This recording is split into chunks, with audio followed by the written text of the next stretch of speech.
Welcome back to my YouTube channel SST mastermind में आप सभी का स्वागत है। तो चलिए फ्रेंड्स, कैसे हैं? आशा करता आप सब अच्छे होंगे, मस्त होंगे, तंदुरुस्त होंगे और अच्छे से स्टडी कर रहे होंगे। तो चलिए आज हम इस वीडियो में कराने वाले हैं क्लास 8 का भूगोल। ये है भूगोल चैप्टर है और ये भूगोल एनसीईआरटी है। क्या है? एनसीईआरटी, एनसीईआरटी जो कि सीबीएसई में भी पढ़ा जाएगा और आपका बिहार बोर्ड में भी पढ़ा जाएगा। ठीक है, बस सीबीएसई वाले के लिए इंग्लिश में होगा और बिहार बोर्ड वाले के लिए हिंदी में होगा। ठीक है, लेकिन पढ़ना दोनों को सेम ही है, बस एक का लैंग्वेज हिंदी और एक का हिंदी हो जाएगा और एक इंग्लिश हो जाएगा। तो वीडियो को लास्ट तक जरूर देखिएगा क्योंकि इसमें जितने भी क्वेश्चन आंसर होंगे आपके बुक के, उसके साथ साथ एक मोस्ट क्वेश्चन भी कराएंगे। अभ्यास से जितने भी क्वेश्चन आंसर होते हैं सभी मैं आपको इस वीडियो में सॉल्व कराऊंगा। तो वीडियो को लास्ट तक जरूर देखिएगा। अगर अभी तक चैनल को सब्सक्राइब नहीं किया तो चैनल को सब्सक्राइब जरूर कर लीजिएगा क्योंकि हमारे इस चैनल पे आपको क्लास 6 से लेकर 12 तक जितने भी एनसीईआरटी होते हैं, एसएसटी का, या वह ज्योग्राफी हो या वह फिजिक्स हो, ज्योग्राफी हो यानी कि भूगोल हो, या राजनीति शास्त्र हो, ठीक है, या इतिहास हो, या अर्थशास्त्र हो, ये सभी आपका सॉल्यूशन हमारे इस चैनल पे देखने को मिलेंगे क्लास 6 से लेकर क्लास 12 तक। तो वीडियो को लास्ट तक जरूर देखिएगा। चैनल को सब्सक्राइब नहीं किया तो चैनल को सब्सक्राइब जरूर कर लीजिएगा, बेल आइकन को दबा दीजिएगा ताकि हमारे जितने भी नए वीडियो आप तक पहुँचा रहे हैं। तो चलिए यहाँ से स्टार्ट करते हैं। आपके सामने आ गया यहाँ से पहला क्वेश्चन, करा है कि निम्नलिखित प्रश्नों के उत्तर दीजिए। पहला क्वेश्चन है कि पृथ्वी पर संसाधन असमान रूप से क्यों वितरित है? मतलब समान रूप से नहीं, असमान रूप से, मतलब कोई ज़्यादा है तो कोई कम है, कोई बड़ा है तो कोई छोटा है, संसाधन तो है। इसका मतलब ये है कि प्राकृतिक संसाधन का वितरण भूभाग, जलवायु, ऊंचाई जैसे अनेक भौतिक कारणों पर निर्भर करता है।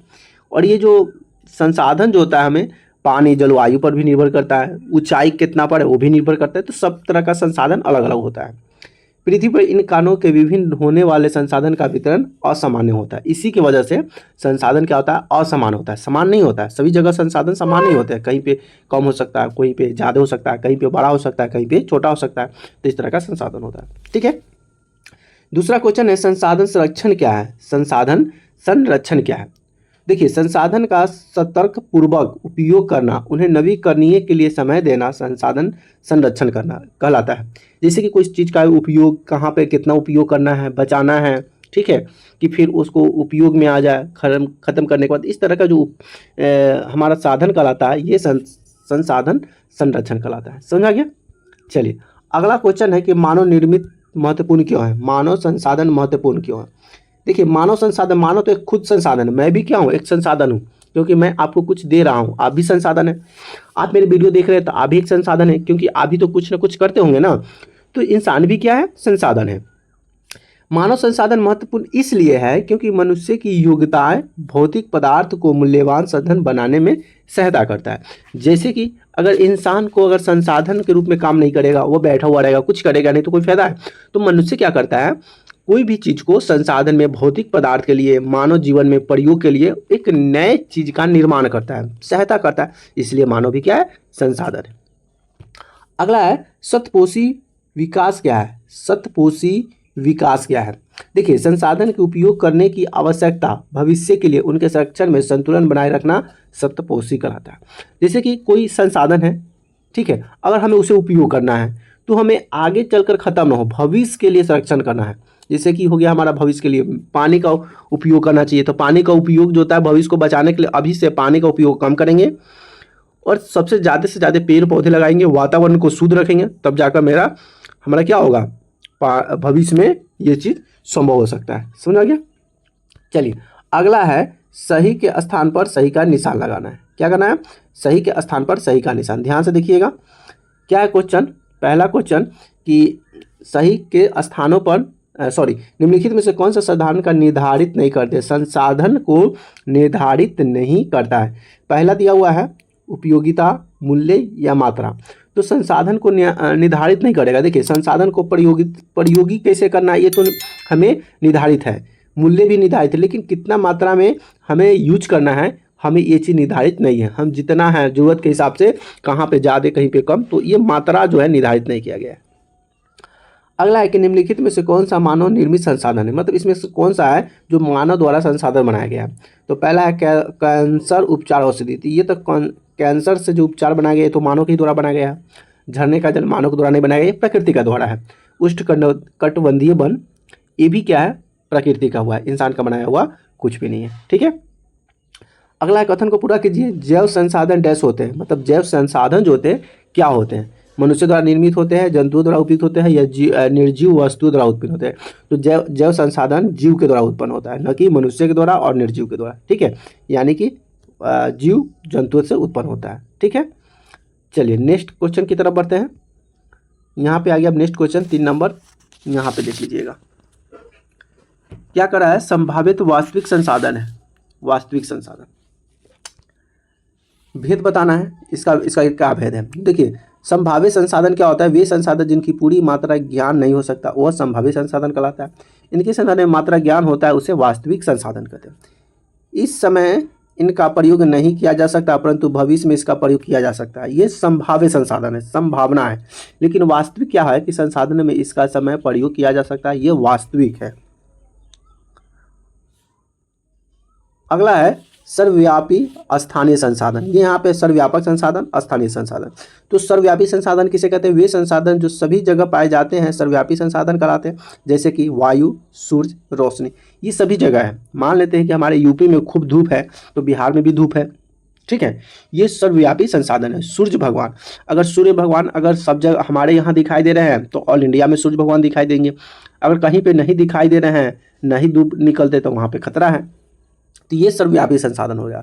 लेकिन अस्थायी संसाधन क्या है कि वैसे संसाधन जो कि कुछ निश्चित स्थान पर ही पाए जाते हैं स्थानीय संसाधन करा। जैसे उदाहरण के लिए तांबा हो गया, लोहा हो गया, अयस्क, ये सभी जगह आपको तांबा नहीं मिलेगा, लोहा नहीं मिलेगा, अयस्क नहीं मिलेगा। ये कुछ ही जगह पर, जैसे कि राजस्थान हो गया, ठीक है, तो वहाँ पे जास्ता जो होता है वहाँ पे पाया जाता है। तो ये कुछ स्थान पे जो संसाधन पाए जाते हैं। लेकिन सर्वव्यापी संसाधन जो सब जगह पाए जाते हैं, सभी जगह होते हैं। ठीक है, सूर्य हो गया, चंद्रमा हो गया, वायु हो गया, जल हो गया। ठीक है, चलिए नेक्स्ट बढ़ते हैं।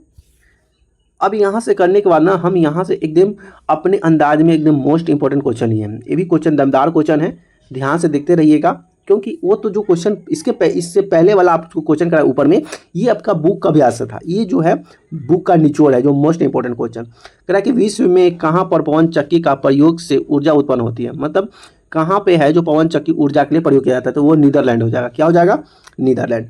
अगला है कि मानव संसाधन विकास से आप क्या समझते हैं, तो अधिक संसाधन में निर्माण में समर्थन होने के लिए लोगों को कौशल में सुधार करना मानव संसाधन विकास कहलाता है। अगला है कि संसाधन संरक्षण के 2 उपाय बताइए। संसाधन संरक्षण इसके पहले भी क्वेश्चन था, अब इसमें पूछा है 2 उपाय बताइए। तो देखिए संसाधन संरक्षण का अगर हम 2 उपाय अगर बताएं तो 2 उपाय इस प्रकार है कि संसाधन को पुनः चक्रण करना, जो संसाधन हम खत्म कर रहे हैं फिर उसको फिर से कैसे लाना है, उसको हमको प्रयोग में लाना, उसके लिए काम करना। संसाधन का पुनः उपयोग करना, संसाधन का क्या करना है, पूरी उपयोग करके हम मतलब कोई भी चीज़ अगर ख़त्म हो जाता है फिर उसी को मिसयूज कर फिर उसी को यूजफुल बना देते हैं, तो संसाधन को बताया जा सकता है। चलिए अगला क्वेश्चन आपके सामने ये रहा, क्या है कि प्रौद्योगिकी द्वारा किस प्रकार का वस्तु महत्वपूर्ण संसाधन बनाया जाता है। तो जल विद्युत बनाने की प्रौद्योगिकी की तेजी से बहते जल को ऊर्जा उत्पन्न करने और उसे एक महत्वपूर्ण संसाधन बना सकते हैं। अगला है कि भारत में कोई 2 क्षेत्र बताइए जहाँ पे पवन फर्म स्थापित किया जाता है। मतलब कह रहा है कि भारत में 2 ऐसा हमें जगह बताइए, क्षेत्र बताइए जहाँ पे पवन फर्म जो है स्थापित किया जाता है। तो ये है तमिलनाडु में नगर कुकलाई और गुजरात के तट पर यहाँ पे बनाया जाता है। अगला है कि परितंत्र के संरक्षण से हमारा कर्तव्य क्या है। ये सभी नवीकरणीय संसाधन का उपयोग शतपोषी होता है और पृथ्वी पर जीवन की विविधता संरक्षित की जाती है और प्रकृति पर्यावरणीय तत्व की हानि को कम किया जाता है। अगला है कि वास्तविक समर्थन संसाधन के 2 उदाहरण दीजिए। तो यह है वास्तविक संसाधन, जैसे कि जर्मनी के रूप प्रदेश में कोयला और पश्चिमी एशिया में खनिज तेल, महाराष्ट्र में दक्कन पठार की काली मिट्टी, ये सभी जो है वास्तविक और सभ्य संसाधन के उदाहरण है। ठीक है, अगला इसी में क्या बोला, संभाव्य संसाधन। इसके पहले भी बताया संभाव्य संसाधन क्या है कि लद्दाख में पाए जाने वाले यूरेनियम संभाव्य संसाधन है जिसका उपयोग भविष्य में किया जा सकता है। संभाव्य यानी कि संभावना है, संभाव्य का मतलब क्या होता है, संभावना। तो लद्दाख में पाया जाने वाला जो यूरेनियम है एवं संभाव्य संसाधन है जिसका उपयोग भविष्य में किया जा सकता है। अगला क्वेश्चन है कि सामान्यतः संसाधनों का किस प्रकार वर्गीकृत किया जाता है, मतलब सामान्य जो संसाधन होता है उसे किस तरह से आप वर्गीकृत किया जाता है। तो ये प्राकृतिक संसाधन, मानव निर्मित संसाधन और मानव संसाधन। देखिए प्राकृतिक जो ईश्वर का दिया हुआ है, क्या है, ईश्वर का दिया हुआ है, और मानव जो मनुष्य खुद बनाता है, मनुष्य खुद बनाता है, और मनुष्य तो मानव यानी कि खुद तो ये संसाधन है ही। जैसे कि मैं आपको कुछ कुछ मटेरियल देता हूँ तो मैं भी तो एक संसाधन हूँ, ठीक है। चलिए तो यहाँ से हो गया क्वेश्चन कंप्लीट। और यहाँ पे क्वेश्चन के प्राकृतिक संसाधन क्या है उदाहरण सहित बताइए। तो प्राकृतिक संसाधन किसे कहते हैं, आपको सब पता है क्या है नहीं ऐसे, अब यहाँ पे इसको देख लीजिए समझ में आ जाएगा। वे संसाधन प्राकृतिक प्राप्त होते हैं जो कि अधिक संसाधन के बिना उपयोग में लाए जाते हैं। प्राकृतिक साधन कहलाते हैं, उदाहरण के लिए वायु, जल, मृदा, ये प्राकृतिक संसाधन है। जल को इंसान नहीं बनाता है, मनुष्य नहीं बनाता, वायु को इंसान मनुष्य नहीं बनाता है, मिट्टी को इंसान और मनुष्य नहीं बनाता, ये प्रकृति का दिया हुआ है, इसलिए प्राकृतिक संसाधन कहलाता है। क्योंकि इंसान इसी के माध्यम से, जल से, मिट्टी से, हवा के माध्यम से ही इंसान एक नई चीज़ का निर्माण करता है। जल से अलग अलग प्रकार के केमिकल बनाया जाता है, मृदा से भी बहुत तरह का वस्तुएं बनाई जाती हैं। तो ये हमारा मानव उसको आकार में बदलता है, नई चीज़ में रूप बदल देता है, तो ये हमारा मानव निर्मित कहलाता है। लेकिन प्राकृतिक संसाधन यही होता है, वायु, जल, मृदा, ठीक है। अब ये क्वेश्चन VVI हो गया क्वेश्चन कि नवीकरणीय और नवीकरणीय। देखिए नवीकरणीय और नवीकरणीय संसाधन में अंतर बताइए, संसाधन में अंतर क्या है, नवीकरणीय संसाधन और नवीकरणीय संसाधन।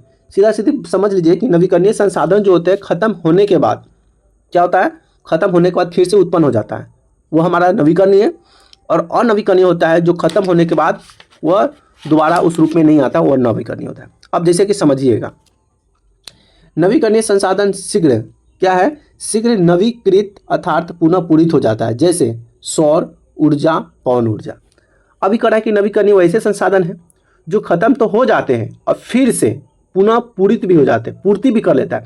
जैसे कि सौर ऊर्जा, सूर्य का ऊर्जा, पवन ऊर्जा, हवा की गति, ये धीमा भी हो जाता है और अपने आप फिर से बढ़ जाता है। सूरज की रोशनी घटता है, फिर अपने आप बढ़ जाता है, बढ़ता है, घटता है, मतलब पूरा हमेशा के लिए खत्म नहीं होता है, ठीक। और अनवीकरणीय संसाधन जो होते हैं वे संसाधन का भंडार सीमित है।